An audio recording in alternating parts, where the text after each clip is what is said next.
Have you ever walked into a store and you were like, I want that outfit right there on that mannequin? Well, it was probably because of display elements that were used to create that particular outfit in that setting. So in this episode, we're going to talk about three things.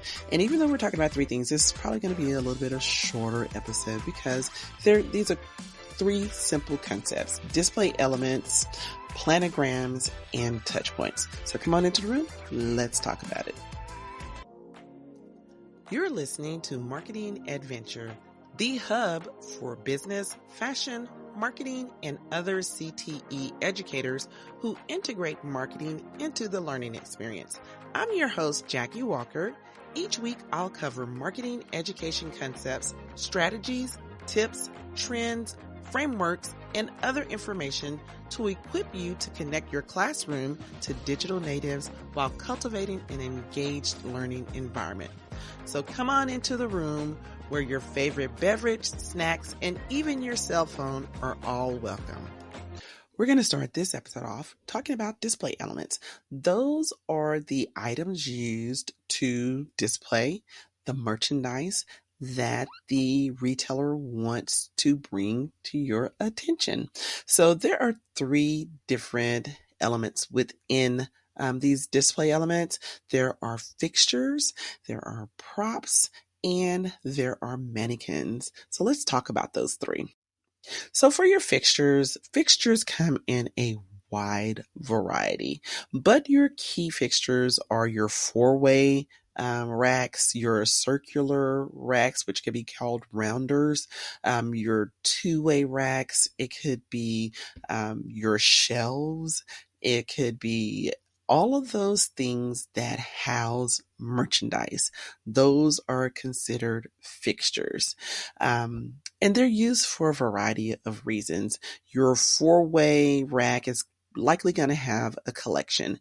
Your two-way rack is going to probably feature an outfit. Like you're going to have your shirts and your jackets on the waterfall, and you're going to have your pants and your skirts on the straight leg of that.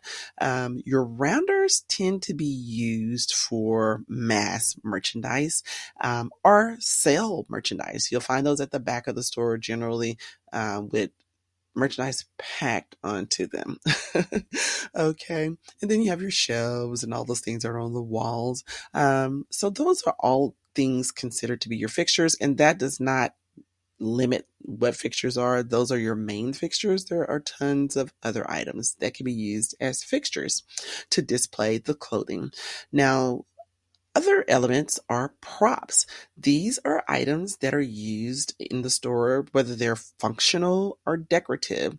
So a prop can be functional in that it may be a block that's used for a mannequin to stand up on or for a display. That's functional. Decorative props can be things, let's say if you're doing a summertime fun display and you have a surfboard, you have an umbrella for the beach and all of that, those are decorative props. And those are just used to help that theme come to life and help make the visual merchandising more engaging. All right. Next, after your props are mannequins, and those are used as a part of your visual display. That's the key thing that everybody knows about, because when you walk into a store, that is what you're going to put the clothing on. And when you walk into the store, that's what you see. Mannequins come in all shapes, sizes, and formats now. They have really become very innovative with mannequins. They're no longer just sitting there straight with their arms by their side. Now you have mannequins that sit, that have action type of positions, so that it really helps to convey to the customer whatever the retailer is trying to tell you about a particular outfit or collection. So those are your display elements. The next item on our list for today is planograms. Now, a planogram is a computer-generated diagram that shows where the merchandise should go, how a wall presentation should look. It has outlined the graphics, like the signs, the clothing, the shelving units, the fixtures. It tells you every part of how to set up that display. Now, these are generally created in the corporate office and it is sent out to all of the stores. So that's why when you walk into any one of your chain stores, they all look the same. It's because at the headquarters, they created this planogram that outlines how the merchandise should look on the shelves, what signs should be used, where it should be placed, what color coordination should be used, all of the details of how to set up this display so that you are creating this visual merchandising look from store to store to store. And no, I mean, it really sets a message. It really gives consistency to a brand when you have a planogram because you're stamping that look at every single location. And like I said, the planogram has wall elevations to tell you where every single thing is, what type of hanger should be used, what type of shelves should be used, what type of sign should be put up, what color coordination it should be, all of the details. Hey, adventurous educator. I just want to take a quick break to ask, is this your first time teaching fashion marketing or do you need a boost in your curriculum? Well, look no further. I have the Ultimate Fashion Marketing Class Bundle. It's packed with 4 vibrant presentations, fun and engaging activities, quizzes, and 4 major projects for an immersive semester of fashion exploration. And it comes with a pacing guide for an 18-week semester. Additionally, each assignment has detailed student instructions and suggested pacing times so that you can tailor the time frame to fit your teaching schedule. For more information about this must-have bundle, go to marketingadventure.com and search Ultimate Fashion Marketing Class Bundle, or simply click the link in the show notes. Now back to the show. The third and final item that we're going to talk about today are the touch points. This is a part of your whole visual merchandising scheme, touch points. And you may not think about that, but remember we talked about how visual merchandising incites the feeling, the hearing, and visual of a customer's senses. So the touch points is going to be very key. This is the area in the store where the customer is actually engaged by the sales personnel. So there are 2 main areas. Those are going to be your dressing rooms. And that is going to be, first of all, you have to have a salesperson to let you into a dress room. That's a touch point. Then if you need a different size, that's going to be another touch point. And in stores like, say, like Victoria's Secret, where they actually size you for a bra. So that is a really key touch point for that particular store because you're helping the customer understand something about their body so that they can make a better purchase decision. And then your second touch point is going to be at the cash register. We call this the cash wrap area.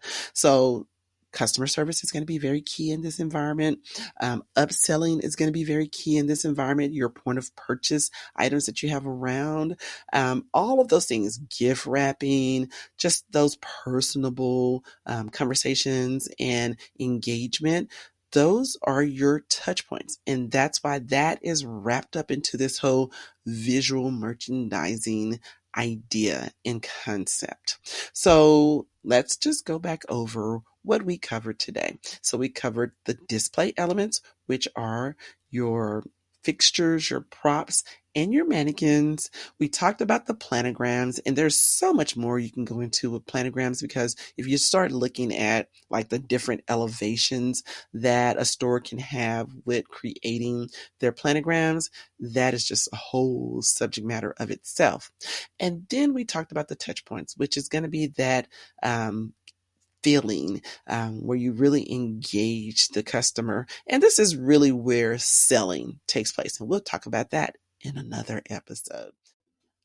Hey, don't go anywhere. I have a little bonus for you. I thought I was done, but I was like, oh, let me go ahead and share this information with you here at the end of this episode.